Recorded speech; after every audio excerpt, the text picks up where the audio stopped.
So kingdom, phylum, class, order, family, genus and species. So இந்த ஆர்டரை நம்ம change பண்ணவே கூடாது, மெமரியில் கண்டிப்பாக வச்சுக்கணும். ஸோ அதுக்கு ஒரு நிமோனிக்ஸ் இருக்கு.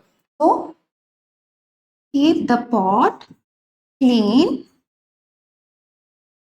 otherwise family get sick.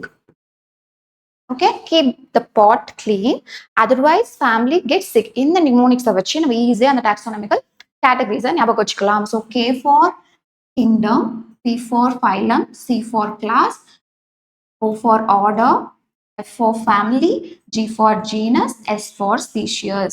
Okay, kingdom அப்படிங்கிறதுல இருந்து கீழே வர வர வர என்ன ஆகும்னா ஸ்பெசிபிசிட்டி.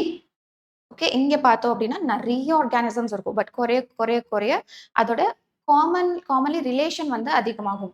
இதை பற்றின டீட்டெயில்ஸ் தெரிஞ்சுக்கிறதுக்கு கீழே இருக்க வீடியோ பாருங்கள், டிஸ்கிரிப்ஷன் லிங்க் கொடுத்துருக்கேன், அதுவும் செக் அவுட் பண்ணுங்கள்.